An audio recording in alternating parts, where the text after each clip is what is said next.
From translation, Net New English Translation. This 93rd day of the year. Today we are reading passages 1 Samuel 25 to 27.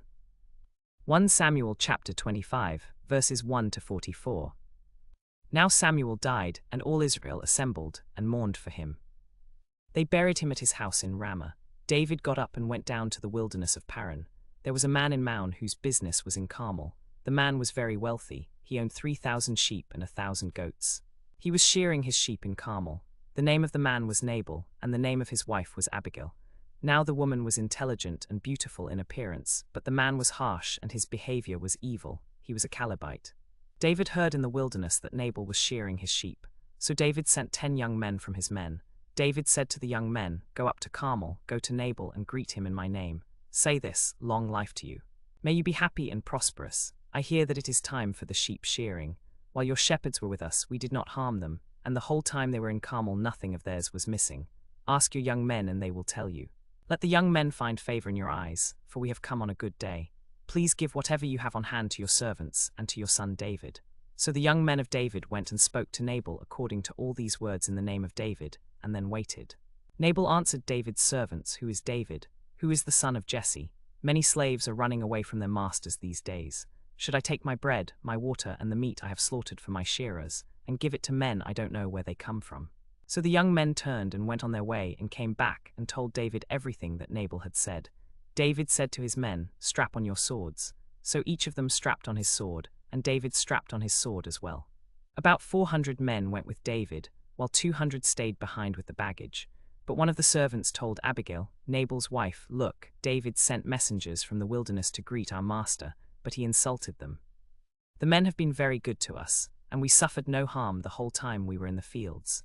They were a wall of protection for us both day and night during the time we were with them tending the sheep.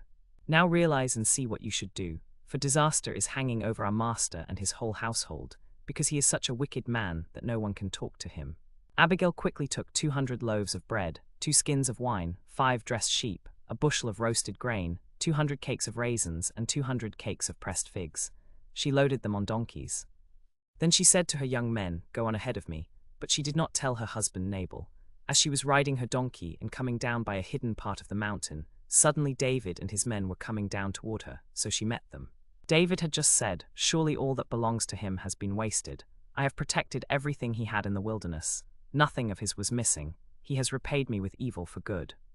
May God do so to me and more also, if before the morning all the males in Nabal's household are not dead." When Abigail saw David, she quickly got off her donkey, bowed low to the ground before David, and fell at his feet. Now David had said, "I have surely seen all the great things that Nabal has done, and his evil deeds are not few. He is such a wicked man that no one can talk to him. He has returned my evil for good. May God do so to Nabal and also to do more, if before the morning I leave anyone alive of all who belong to him." But she said to David, "Let me take the blame for my lord. Please let me speak to you. Listen to what your servant has to say. My lord should not pay attention to that wicked man Nabal. He is just like his name. His name means foolish, and folly is with him. But as for me, your servant, I did not see the young men of my lord whom you sent. Now, my lord, as surely as the Lord lives and as you yourself live, since the Lord has prevented you from shedding blood and avenging yourself by your own hand, may your enemies and those who intend to harm my lord be like Nabal. Accept this gift that your servant has brought to my lord, and forgive your servant's offense, for the Lord will certainly make my lord a dynasty that lasts forever. For my lord is fighting the battles of the Lord, and evil will not be found in you as long as you live. Even if someone rises up to pursue you and to seek your life, the life of my lord will be bound securely in the bundle of the living with the Lord your God. But the lives of your enemies, those who intend to harm you, will be hurled away by the Lord's sword. When the Lord has done for my lord all the good he promised concerning you, and has appointed you ruler over Israel, then my lord will not have on his conscience the burden of needless bloodshed or of avenging yourself. And when the Lord does good to my lord, then please remember your servant." David said to Abigail, "Blessed be the Lord, the God of Israel, who sent you this day to meet me. May your insight and good judgment be blessed. You have kept me today from bloodshed and from avenging myself by my own hand. For in very deed, as surely as the Lord, the God of Israel, lives, who prevented me from harming you, unless you had hurried and come to meet me, surely by morning there would not have been left to Nabal so much as a male. So accept this gift that your servant has brought to my lord." Then David accepted from her hand what she had brought, and he said to her, "Go up to your home in peace." I have listened to your request and have granted your petition." Abigail went back to Nabal, and he was holding a feast in his house, like the feast of a king. Nabal was very drunk, so she did not tell him anything until the morning light. In the morning, when Nabal was sober, his wife told him all these things.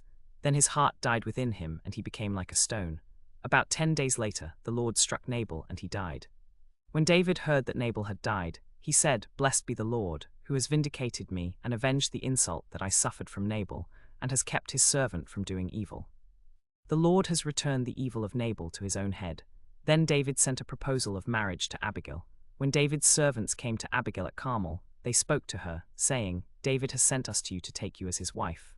Abigail quickly got ready, and she rode her donkey with 5 of her young women, following David's messengers, and she became his wife. David also married Ahinoam of Jezreel, so both of them were his wives. Meanwhile, Saul had given his daughter Michal, David's wife, to Palti son of Laish, who was from Galim. But Saul had done this when David was fighting the Philistines in the hill country of Judah. 1 Samuel chapter 26, verses 1 to 25.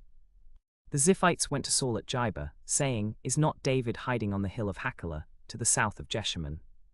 So Saul went down to the wilderness of Ziph, accompanied by 3,000 of his best men from all Israel, looking for David in the wilderness of Ziph. Saul camped on the hill of Hachilah near Jeshimon, while David stayed in the wilderness. When David realized that Saul had come to the wilderness to attack him, he sent some spies and discovered that Saul had indeed arrived. David then went to the place where Saul had camped. David saw where Saul and Abner son of Ner, the commander of his army, had lain down. Saul was lying inside the camp, with the army camped around him. David said to Ahimelech the Hittite and to Abishai son of Zeruiah, Joab's brother, "Who will go down with me to the camp where Saul is?" Abishai said, "I will go down with you." So David went with Abishai to the camp. They found Saul lying asleep inside the camp, with his spear stuck in the ground near his head. Abner and the soldiers were lying all around him. Abishai said to David, "Today God has handed over your enemy to you. Now let me pin him to the ground with one thrust of the spear. I won't need to strike him twice." But David said to Abishai, "Don't destroy him. Who can extend his hand against the Lord's chosen one and remain guiltless?" David added, "As surely as the Lord lives, the Lord himself will strike him. Either his day will come to die, or he will go down in battle and perish. The Lord forbid that I should extend my hand against the Lord's chosen one, but take the spear that is at his head and the jar of water. Then let's get out of here." So David took the spear and the jar of water from beside Saul's head. Then they got out, and no one saw or knew anything. No one woke up. They all remained asleep because the Lord had put a deep sleep on them. David crossed to the other side and stood on a hilltop at a distance, with a large space between them. David called to the army and to Abner son of Ner, "Abner, would you not answer?" Abner replied, "Who are you who calls to the king?" David said to Abner, "You are a man, is that not so? And who is like you in Israel? Why haven't you guarded your lord the king? For someone came to destroy your lord the king. This is not good. As surely as the Lord lives, you deserve to die, because you have not guarded your lord, the Lord's chosen one. Now look for the king's spear and the jar of water that were by his head." Saul recognized David's voice and said, "Is that your voice, my son David?" David replied, "It is my voice, my lord the king." David continued, "Why does my lord pursue his servant? What have I done? What evil is in my hand? Now let my lord the king listen to the words of his servant.